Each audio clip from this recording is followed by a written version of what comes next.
Vamos a conversar ahora con Carlos de Miguel, jefe de la Unidad de Políticas para el Desarrollo Sostenible de la División de Desarrollo Sostenible y Asentamientos Humanos de CEPAL, quien va a conversar con René Castro. Carlos, muchas gracias. El año 92 partió y cambió los paradigmas de desarrollo. ¿Podrías hacernos un recuento de qué fue el cambio que se dio ahí, en la Cumbre de la Tierra, en Río, y dónde estamos hoy? ¿Qué ves en las tendencias en nuestra región de América Latina y el Caribe? Okay. Bueno, muchas gracias por la invitación, René, especialmente viniendo de ti, que te podría entrevistar yo a la inversa. Gracias. Efectivamente, en 1992 fue un punto clave en la evolución de lo que es el desarrollo sostenible en el mundo y en la región en particular. Si bien es cierto que desde 1972, con la Cumbre de Estocolmo, ya el tema de medio ambiente había entrado en la agenda ambiental, y en muchos países en desarrollo ya la temática de economía ambiental empezó a desarrollarse poco a poco. La realidad es que en 1992 fue cuando en la Cumbre de la Tierra, en Río 92, se vinculó el tema del medio ambiente al desarrollo y entró a formar parte de las políticas públicas en muchos países. La cumbre tuvo varios productos que fueron fundamentales: la Agenda 21, los principios de Río, y de ella emanaron varias de las cumbres internacionales ambientales fundamentales y bajo las cuales estamos ahora discutiendo precisamente buena parte de la agenda de desarrollo. En particular hubo tres grandes convenciones: la de desertificación, la de biodiversidad y la de cambio climático, y también se inauguró todo el trabajo que hubo sobre protección de bosques. Entonces, a partir de ahí, y yo diría de la Agenda 21, los principios de Río, se empezó a desarrollar en buena medida las agendas ambientales de muchos países del mundo y en particular de América Latina y Caribe. De hecho, si uno mira el desarrollo institucional y legislativo de los países de la región, es a partir de 1992 donde se generan la mayor parte de las leyes de bases de medio ambiente o las leyes generales de medio ambiente de los países, y se crean los ministerios de medio ambiente en muchos de esos países. O sea que hubo un desarrollo, por así decirlo, y una consolidación institucional importante. Obviamente ese desarrollo no vino solo por la cumbre, vino porque obviamente había presiones sobre el medio ambiente que ya tenían efectos sobre la salud y sobre las economías de los propios países, que hicieron que, en paralelo a esa, por así decirlo, buen ambiente internacional, las realidades nacionales también hicieron que hubiese esos desarrollos. ¿Y en tu experiencia se ve ese cambio institucional en América Latina y el Caribe ya? El cambio, lo que pasa es que los cambios son progresivos. Obviamente, para enfrentar la temática ambiental y transversalizarla en las áreas económicas y sociales, tú tienes también que ponerle a cierta altura institucional, ciertos marcos normativos que permitan jugar en el juego, digamos, del Estado y de las políticas públicas a nivel nacional. Pero no basta solo con eso, no basta solo con tener las leyes, hay que hacerlas cumplir. No basta con tener buenas intenciones en un Ministerio de Medio Ambiente si éstas no se transversalizan a los ministerios sectoriales, al Ministerio de Minas, al Ministerio de Agricultura, y no hay un presupuesto adecuado por el Ministerio de Hacienda. Entonces, obviamente hubo un esfuerzo importante de desarrollo institucional, y a partir de ahí ha habido mucho desarrollo importantísimo en la región de desarrollo de marcos normativos, normas de agua, normas de aire, desarrollo de parques naturales, desarrollo de sistemas de información ambiental, aunque todavía hace falta mucho por trabajar. Pero en tu trajinar por América Latina, ¿ves ese cambio llegándole al ciudadano ya, o comenzando a notarse efectos de ese cambio en el sentido positivo? Yo creo que ha habido dos procesos importantes en la región que han generado algunos cambios. Uno, que obviamente el medio ambiente, la visión que hay del medio ambiente en la región, salvo un par de países contados, es una visión antropocéntrica. Entonces, generalmente, cuando uno llega a enfrentar la problemática del ambiente, es porque el medio ambiente se ha degradado, y eso tiene consecuencias normalmente sobre las personas, salud o patrimonio, o de las empresas. Entonces, si bien obviamente hay, como decía, algunos países que tienen una aproximación filosófica más ecocéntrica, como el caso de Bolivia o el Ecuador, la realidad es que esa aproximación hace que mucho de el enfrentamiento a la problemática ambiental viene por problemas específicos, es decir, es reactiva en general en la agenda de los países de la región. Y esa reacción se ha atendido principalmente, yo diría, por dos fuerzas importantes. Una reacción a problemas nacionales, problemas locales, contaminación del agua, del aire. Los planes de descontaminación que hubo en Chile, por ejemplo, son fruto de niveles de contaminación muy alta que tenían efectos muy perniciosos sobre la salud, y en otros países. Las grandes ciudades contaminadas del mundo en los años 90 eran Sao Paulo, Ciudad de México, Santiago de Chile. Ahora nos han superado Beijing, o sea, están en una etapa más retrasada del desarrollo sostenible. Pero esos cambios fueron un componente importante, y el otro componente importante yo creo que fue el desarrollo económico y la apertura internacional de América Latina. Entonces, cuando los países de la región tienen que comerciar con países desarrollados, con la Unión Europea, firman acuerdos de libre comercio con Estados Unidos, con la Unión Europea y demás, obviamente las reglas de comercio de estos países, que tienen otro nivel legislativo y otras presiones sobre el medio ambiente, también entran ciertos estándares que transversalizan. Entonces también ha habido, a través de la apertura internacional y el comercio y las relaciones, una presión para mejorar los estándares ambientales. Tal vez permíteme dar un par de ejemplos ahí interesantes. Cuando yo vivía en Estados Unidos, mi hijo se negaba a comprar marcas Nike porque tenían trabajo infantil. Exactamente. ¿Verdad? Y ahora estamos viendo una exigencia de que flores, fresas, melones quiten el bromuro de metilo, ¿verdad? Porque afecta la capa de ozono. Pero déjame dar un paso en la dirección de energía y de cambio climático, ¿verdad? Nuestra región es relativamente, contribuye poco al tema de las emisiones globales que provoca el cambio climático, y decimos que tenemos un potencial, digamos, de fijar, de limpiar mayor a ese. Región, sí. ¿Cómo lo ves ese rol de América Latina? Efectivamente, América Latina, en proporción del pastel de las emisiones globales, incluyendo si se cuentan las acumuladas, es bajo.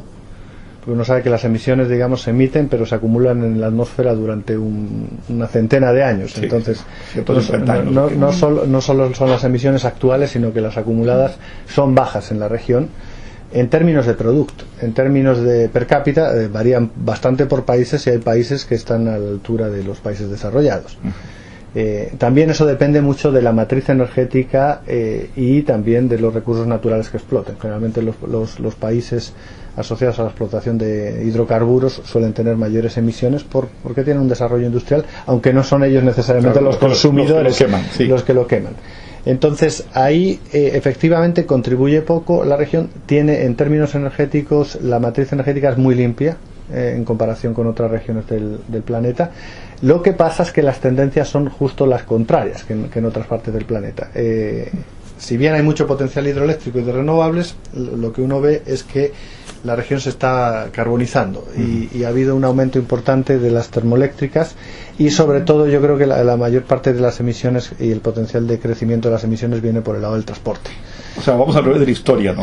Cuando el mundo quiere rebajar el dióxido de carbono, América Latina lo está subiendo. Por así decirlo, la región está bastante acoplada en términos de crecimiento con consumo de energía y con emisiones. Y eso tiene que ver, como decía, no solo con el patrón productivo, sino también por el patrón de consumo y transporte. Entonces, estamos bien, pero vamos mal. Ese es el resumen.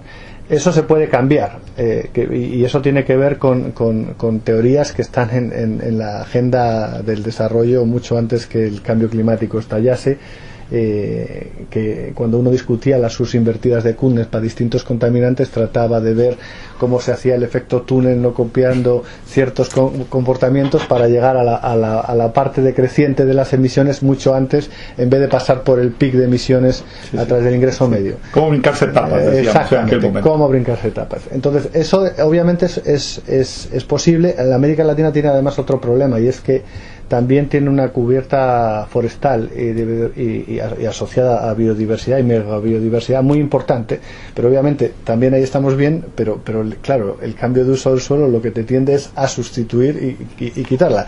En países desarrollados donde eso ya se destruyó, obviamente el camino viene a la inversa, pero es porque ya esa fase fue superada por la propia destrucción. Entonces ahí hay un tema fundamental que tiene que ver con el ordenamiento territorial y el cambio de uso del suelo, que tiene que ver con frontera agropecuaria fundamentalmente en varios países de la región, Argentina, Brasil y demás.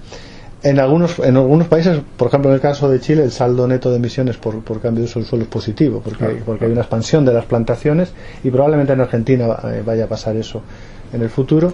Es decir, va bajando las emisiones per cápita, porque hay expansión. Claro, cuando uno tiene industria forestal importante, como pasa en el caso chileno y está empezando a pasar más también en Argentina, obviamente hay plantaciones que se están expandiendo, y eso te genera que haya menor, digamos, no destrucción del bosque, sino creación de nuevas plantaciones, ¿no?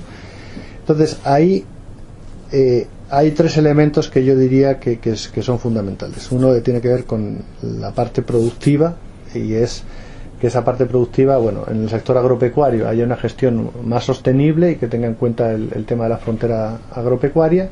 En el resto de la parte productiva, obviamente hay que descarbonizarla, pero eso está muy asociado a la matriz energética, porque muchas de las emisiones, por ejemplo, cuando uno ve la minería chilena y ve la huella de carbono de la minería, es básicamente, si uno separa el sistema interconectado norte grande del sistema interconectado central, como el norte grande son térmicas, la huella de carbono de la minería del norte grande es mucho más alta que la del sur, porque viene mucho más de electricidad por la base de generación. Entonces ahí el tema de la energía va a ser fundamental para nutrir de limpieza al sistema productivo, pero la energía asociada al transporte va a ser fundamental para nutrir también de limpieza el sistema de consumo y transporte. Y ahí yo creo que el tradicional cambio de patrones de producción y consumo que viene desde hace muchos años, de hecho eso en Johannesburgo se acuñó se aprobó el marco decenal de cambio de patrones de producción y consumo, aunque podríamos entrar y hacer un análisis de eso en detalle.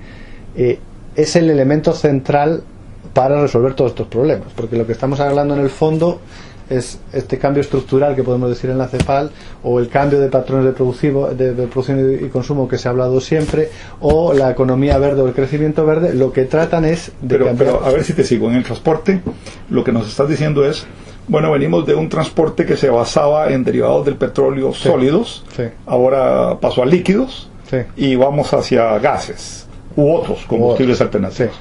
¿Eso es lo que estás viendo en América Latina?